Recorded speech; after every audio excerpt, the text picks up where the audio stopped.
Hey y'all, I'm Shayna and I'm back with another review as promised. Real Housewives of Atlanta season 16, The Reunion Part 2. Listen, if you're new here, I need you to subscribe, okay? Subscribe, like the videos, turn on the notification button. Oh Lord, sorry. Because there's interviews coming with some reality shows you may love. Y'all know I've done this before with cast members of Ready to Love, Family or Fiancés. I've done panel interviews with cast members of BMF, panels with fellow YouTubers, all types of fun things going on here. And, you know, as much as YouTube gets on my nerves after I got demonetized, after working so hard to get monetized, I still love it in my core. I enjoy doing it. So I'm doing it for y'all for the free. And all I ask you to do is like and subscribe. So if you enjoy this type of content, please do so. It will help me get on the track to hopefully getting remonetized. Okay. So now that we got the church announcements out the way, let's just go ahead and jump right on in. Okay. Angela and Phaedra, we pick up with them still arguing right where we left off last week about nothing. Because I don't really care about this Marcus thing. Do you? Because I don't. But I digress. So they arguing about June bugging them and Phaedra knowing people because her brother knows the people. So that means that Phaedra knows the people. Like, Angela, girl. I like Angela. But sister, you lost me with this. Because you got me defending Phaedra, and I don't really like that. But okay. Phaedra made it clear that she has a guaranteed contract. She don't have to put on airs and do a bunch of stuff to try to stay on because she got a guaranteed contract. And that's why she don't be working. That's why her and Portia don't really work. Because why should they? It's guaranteed. I don't know why it is, especially for Phaedra Low Class Parks. She don't bring nothing, but I feel like it was contingent on you're going to be shady and you're going to bring the mess. That's how she got the guaranteed contract. So I still believe she may be behind this Marcus situation, but I also would believe it if she's not because of Angela's faulty receipts. But anywho, Phaedra, she decides to call her oldest brother. Okay. She was acting like Angela was older than her oldest brother. Anyway, so she asked Portia for her phone and said, let me have your phone so I can call my brother. Brother answered right away. Ring, pick up, hello. I'm like, and I know a lot of people was like, you know, I don't answer numbers I don't know, XYZ. I do. I have been getting a lot of like spam calls lately, so I don't answer those. But I always feel like, okay, what if it's an emergency? What if something's happening? I don't want to miss the call. So I do answer the calls.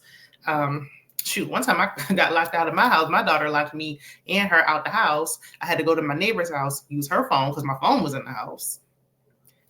And I was calling my mother 3-4 times before she finally answered. I'm like, see, that's why I do try to answer those calls if it doesn't look too suspicious because it could be something important. But anyway, her brother answered like he already knew this was happening because while she had to use Portia's phone, where was your phone at? So he answered, and they talking about him knowing some mystery woman. And he was like, I don't know her. And Angela was like, they're friends on Facebook, as if that means something. You know how many people I have on Facebook that I don't know and don't even speak to? Okay, when Facebook first came out, I was just accepting anybody's friend request. I really didn't care. You send me a friend request, I just accept it. I didn't ask no questions. Today, not so much. No. I don't even accept requests. They just see. I don't even look at them. But because he was like, I'm friends with 1,000,001 people. And Angela, you was losing me with this. Then they started arguing because Phaedra said that she knew Charles from way back in the day. Angela's like, you don't know my husband. How do you know who he knew before he met you, Angela? I mean, he just might. Seem like Phaedra know everybody in Atlanta. So, and again, this Marcus situation, I don't care who invited him and all this stuff to that one event. I really don't. It's really falling flat for me. He wanted a moment. Y'all giving him too much.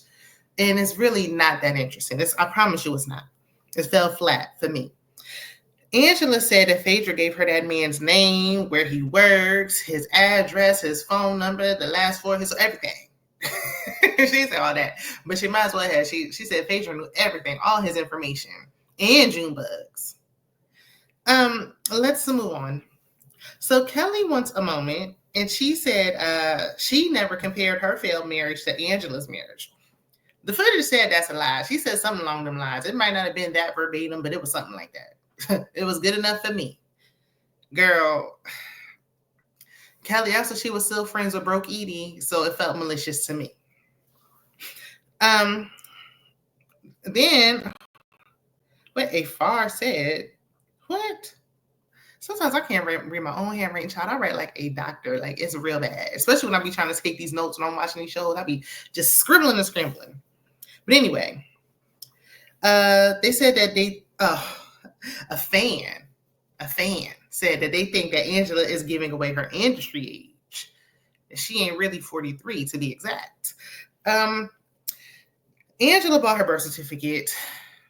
And I was like, I don't know if it's the state she was born in or if it was just that year. I don't know why her baby footprints was on the birth certificate, but they was on there, so it's legitimate, okay? It says she was born in 1981. So she's not lying about her age.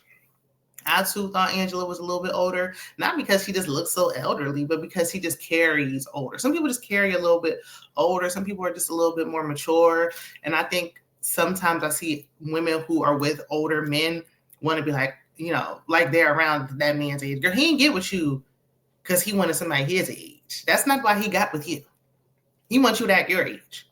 Okay. But she looked good. I mean, she keep up with the girls. When she was in her element, when her Portia, I forgot who else was there, child. Cynthia, somebody else. But anyway, when they was bowling and she had on that little crop top, it was giving 40. It was giving maybe a little bit younger. But when she with him, it's like she just kind of carry a little bit older. But anyway, Andy calls Phaedra out on her shade when she had said that Angela is the youngest looking old person she ever seen or whatever it was. And Angela said, girl, you stepped on the scene looking old. So if I look 53, you look 77. And I said, I know that's right. She ain't told her, she ain't lying. She ain't telling a lie. Phaedra absolutely looked very seasoned when she stepped on the scene. Okay, very seasoned. And she look her age now. All this I'm gonna wear blonde wigs and stuff ain't really doing that. You still look your age, sister. Just saying. Especially since you want to be throwing shade unnecessary. Didn't even know this lady from a can of paint. So they get down to her nose. Angela said her nose is not retro, okay? It's from 2017.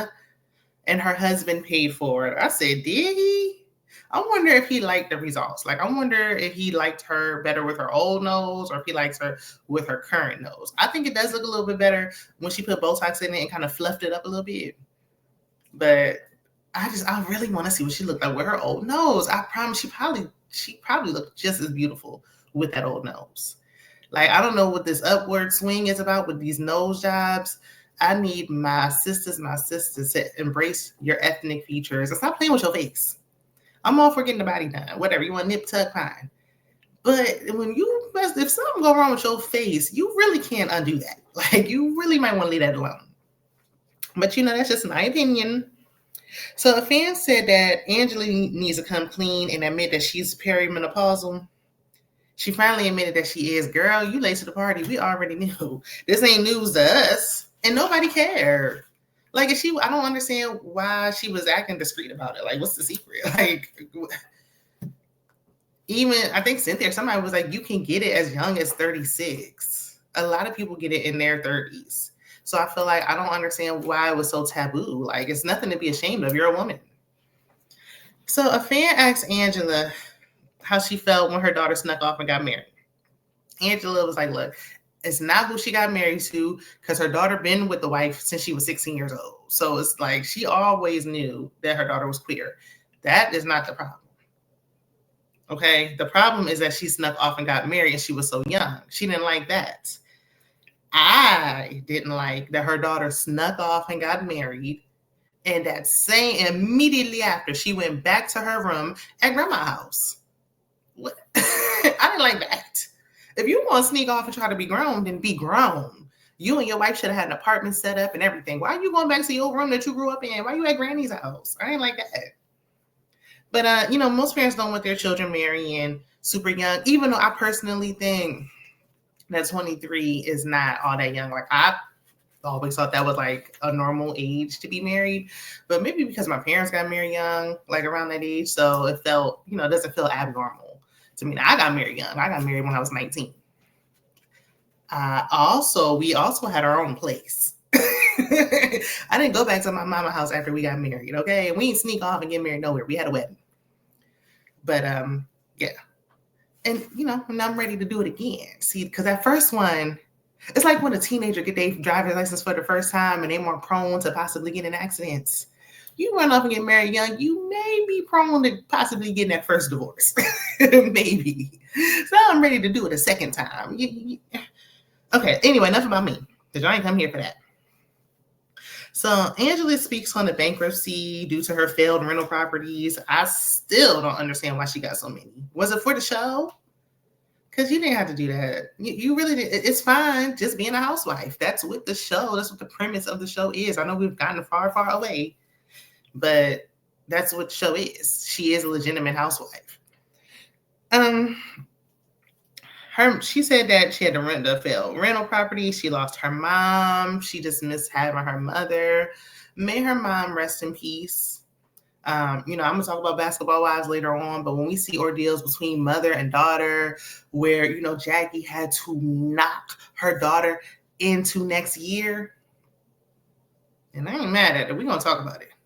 It's good to see a good mother-daughter dynamic, especially when Angela said they had previously had strains in their relationship. And I feel like, that just comes. That just comes. I love them. Y'all be talking about, my mama was hating on me back in the day. She was jealous. I don't understand. I don't know nothing about that. Because not my mama. That's my girl. But yes, when we were living together, no ma'am. But that's you ain't nobody playing with my mama, okay? That's who I call first. Anyway, now this Angela segment was heavy. Like they was just like tearing Angela up. I guess they had to put more focus on Angela because Broke Edie wasn't there, but So a fan asked Angela how she felt about Drew not really having her back when she was getting into it with Marcus, in the season finale. Because Angela was like, I do feel like Drew didn't really have my back. I don't think she had my back like that. Drew apologized and was like, look, I was just going through a lot, so I couldn't be there for you like you wanted me to be. I get that, Drew. Like sometimes we're all going through our own stuff and it's like we just don't have the capacity to kind of be a great friend in the moment. But Angela is going through stuff as well. Yet she managed to be there for you. She had your back in spaces that you weren't even in. Even when you weren't in the room, she had your back. So, I think she could have stepped it up a little bit. I think so. Now, Shamia Lapdog Morrison, whatever her last name is, child. She decides to intervene and make this moment about her and Portia. She wants Portia's attention so bad. Like, it's unbecoming. Like, my goodness. Portia don't want to be your friend. Like, I'm sick of it. But anyway, Drew questioned Shamia, and Shamia told her to be quiet. Excuse me. Come again? She got the right one because, baby, no. I don't even know what they was going back and forth about. I don't even know what they were arguing about. It really wasn't even worth showing. Like, it didn't make sense. But when I say Shamia would have got that tongue lashing, don't you ever in your life tell me I don't got to be quiet at all. No way, no how. Miss Mamas, you are the lapdog, not me. Okay? So Andy questioned why Phaedra, phony Faye, skipped out on the Married to Medicine reunion. She made up some stories. I don't know. She told, she liked to lie, and I don't know. But she said they didn't really want her there. They did want you there so they can get down to the bottom of things. But it's okay. I think it's cowardly to skip out on a reunion. If you're going to film, if you're going to do something, you got to see it through. Reunion is a part of this. So if you want to be there, then be there. Don't be like, oh, I got my contract for a housewife. I don't got to. No, you need to see it on through. But, Phaedra's whack. So Phaedra explains why she gave Broke Edie some sound. Even though Broke, she ain't really listen. I mean, she did get a little fruit tray from the supermarket, but she ain't, it wasn't that, she wasn't really receiving it. Like, she was fighting against it. Like, but Phaedra was trying to give her some sound advice. Portia said that's the first time she ever heard of a housewife, especially, well, Phaedra's not an OG, but she's been there for a while, giving advice to one of the new girls. She ain't never seen it happen on camera. And Kelly, loud and wrong, yells, oh, well, she did the same thing. Phaedra gave me and Shamia advice off camera. Kelly, baby, that was Portia's, like, you're proving Portia's point. Like, why did you feel the need to jump up and say anything? Like, okay, that's her point. So Shamia, almost in tears, shares that Britt tried to sabotage Trick and Frack. And she up there giving this advice and she didn't have her back. And she was trying to expose a Portia. Like, girl, Shamia can go. Shamia, no. And I know y'all be like, oh, she was friend of. She wasn't even really a friend of. She popped in a few times. But a friend of, you is kind of seen like all throughout. Like, we seen her enough to know that that's Portia's friend. But like we ain't see her like that. Like, she can fall in the background, She should have been Candy's friend of, honestly. So, Phaedra said that people in this group made strong conclusions about people based off of one experience. And she was directing that to Angela, and I don't know how or why, but Phaedra, you sure do got a nerve. You got a nerve, because that's all that you do. I mean, pot me kettle. Right message, but certainly the wrong messenger. So, especially when you call, the way you threw shade at Angela upon first meeting her in the confessional, because she's a confessional gangster. Girl. Coincidentally, the next fan question is directed to Portia, and they ask about her forgiving Phaedra so easily, but why can't she forgive Shamia? Portia claims it's because a lot of time passed and they had a conversation, and she like to get the rambling child. She long-winded, trying to make it make sense, but it ain't. So Shamia, because they was also like, Shamia, did you forgive Phaedra and Portia too easily after Phaedra calls you community property? And then we saw the flashback of Phaedra doing exactly that. Wouldn't have forgave that. I'm sorry. No. Especially right when she was about to get married. Like, absolutely not. Portia really is a friend to none, and Phaedra is definitely a friend to nobody. Okay? But Shamia don't really stand on business enough for me. She really don't. Shamia said that she and Portia discussed it. Must have been on private, but as loud. Y'all that apology need to be as loud as the disrespect was for me. You disrespect me on camera, you better apologize on camera. And I don't have to forgive you. And you don't tell me when to get over it. Because Shamia's not over it. But she said her and Portia discussed it and squashed it, but her and Phaedra never did. Phaedra got upset that Shamia is still upset. Like, how do you wrong somebody and get mad that they still mad? But she was like, okay, she said we was cool, which Shamia was saying, like, in the beginning, that first episode, like, oh, her and Phaedra is cool. Oh, no, Phaedra wasn't there when that first episode came. But when Phaedra did come, she made it seem like they were cool. They didn't have no beef, to the point where I almost forgot about that. But that's how Shamia is. Like, she be acting like, oh, it's all good, and then it comes up later. And that's why sometimes you just gotta have the uncomfortable conversations right then and there, so that you can truly squash it, so that you can get to a better place instead of letting stuff fester. I'm not a fan of that. You ain't about to be eating me alive. So, like I said, I don't mind that Shamia's upset about it. Just own it. She finally did afterwards, and she was like, okay, yeah, I was saying stuff, out of anger. I said stuff I didn't mean because I was upset, but, and that's fine too. But now this years later, she should have been like, you know what, Phaedra, now that you're back, like, I really need to talk about this because that really did upset me. It would have just been like a more authentic situation, and they could have truly squashed it. Now, Phaedra would have been lying and acting like she was apologetic, even though she's really not sorry, but it's better than what happened here. So during the lunch break, we see Dennis showing up. Gerald, of course, stayed at home. But he did send flowers, and I'm sure he's at home with the girls. So, I let it slide. Charles was surprisingly being affectionate backstage to his wife. Didn't see that coming.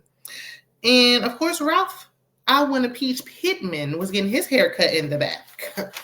Child, he want to be on that show so bad. More than Drew, because Drew be giving lackluster, blah, and Ralph be coming with all the energy. So back on set, Andy reads an apologetic statement from Kenya. That just confirmed that Kenya will be back next season. And he read Broke Edie's statement. And Andy asked if anyone thought Kenya had it out for Broke since day one. And everybody was like, no, because she didn't. But Kelly, that's not this. You wasn't singing that tune when you and Britt were friends. So Kelly she's just a flip flopper, and we already got flip flopping Cynthia. She just go wherever the wind blow. So a fan asked Cynthia why she had grace for Broke and not for her friend Kenya. And Cynthia is usually on the side of wrong, but Cynthia said, "Look, I'm team no one. Like, I just didn't like what Kenya did. I didn't like the pictures. I thought it was too much. But Broke was wrong for what she said as well. I just think that it was like she didn't spend enough time on the fact that Broke was wrong. And I understand she wasn't there when Broke Edie said what she said about the pow-pows and pew-pews. But it's like once you were made aware, even though Kenya took it too far, you had to understand where she was coming from. And it just didn't seem like she did. Now, Cynthia was like, look, I'm not going against anything that goes against my morals, even if it's my own daughter. And that's fair. So Andy asked Portia her thoughts, and she rambles on. Anyway, Portia said that Drew gave Kenya the pictures. Where Portia just be grabbing stuff out of her behind. She grabbed stuff out of literal thin air. Like, how do you think that it was Drew? She did say it was somebody from the cast, and people were speculating that it was Ming Lee, but Ming Lee didn't even have no speaking parts on Real Housewives of Atlanta, so she's not a part of the cast. The fact that she tried to put it on, it's like you just want to try to like isolate Drew so bad, and it's just not working because every time Portia says anything about Drew, like it just never makes sense. Drew was like, "Look, Kenya stated she got it from a private investigator. So where are you talking about?" Portia, please stop. We don't believe you. Cynthia said that she hasn't heard from Kenya since her events. Just a side note. 50 Cent, whoever did that makeup needs to be fired. I don't know if it's a lighting. It's awful. It's bad. I would have rather her not wearing makeup. It did, like, I don't know if there was too much blush. I hated it. She's so beautiful. And it was so heavy. So on to Shamia's package. Shamia is in tears because Broke questioned her about her daughter being ill. Like, well, the way you in Miami celebrating and dipping it low, picking it up slow, pop lock and dropping it made me think that was your daughter really even, all that ill? Because you don't seem concerned while you was in Miami. Now, I said it before, I don't think that Broke was talking about Shamia's daughter per se. I don't think that. But she didn't have any business. Like there was no need for her to mention the daughter at all. Like to try to do that as some kind of dig, like, oh, well, you were just faking it just to have sympathy. Does Shamia try to do things to like garner sympathy? I think so, especially when it comes to Portia. Yeah. But you didn't need to bring up that woman's daughter. Like if you can't read her without mentioning children, then you can't read.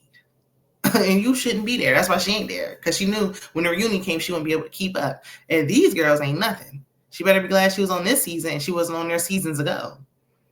There was no need to mention Shamia and her child. Shamia's child could have been feeling much better. And she said, well, you know what? Since I'm here and my child is fine, I'm going to be in Miami living it up. That's her business, not yours. So Shamia found a new surrogate. Maybe she should just spend time focusing on the children she already has. But that's neither here nor there. Well, she's going to try to give that husband a child. So a fan asks, like, why are you trying so hard to give your husband a son? Like, it's not working. Focus on the children that you have. But she was like, oh, well, he takes care of me, so I want to make sure. She already looks so spread thin with the children she already has, and that's with tons of help. Adding one more to the mix, I don't know. Because the last surrogate they had, it didn't work. So, but I mean, hopefully it works out, the way it's supposed to. So we get into Shamia hating on Drew. I just don't like it. I can't stand when they mess with Drew because they mess with Drew. It's just like people just mess with her because they watch the show. Everybody's a fan of the show. And they know that Drew's an easy target, so they just pick on her. And I really think it's whack. Especially because, okay, you sing, Drew sings. Drew is talented. Let's not sleep. We've been knew who Drew Sidor was. She sings, she acts. She has a good album. Shamia, I don't know what you have going on with your music. But stop. It's like a one-sided beef. So, and Drew is beautiful. Let's just leave the lady alone. And she got the most storyline really this season. So Shamia calls Drew out for having a fake bag. The street said that the designer came out. I think my girl Bonnie Scotch said that the designer said that the bag was real. It was not fake.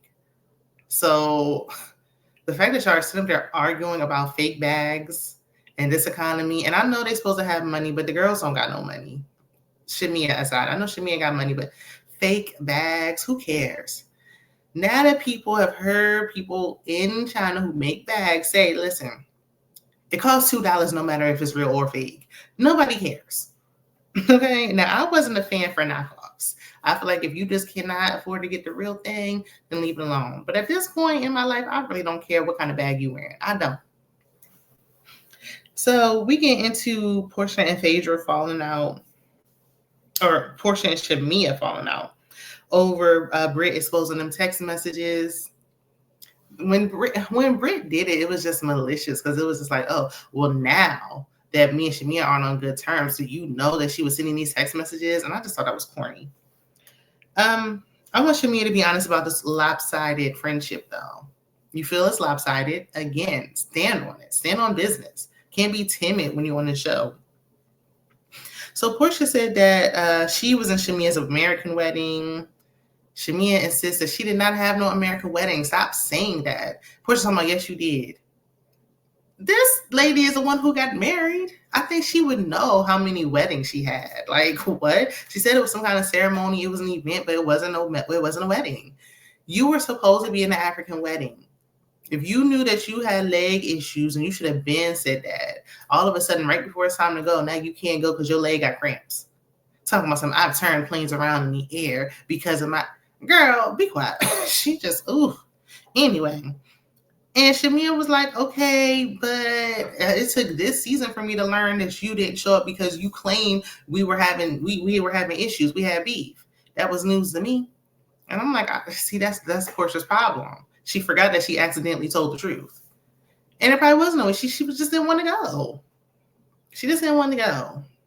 She didn't want to see Shamia living a life she thought she should have been living, in my opinion.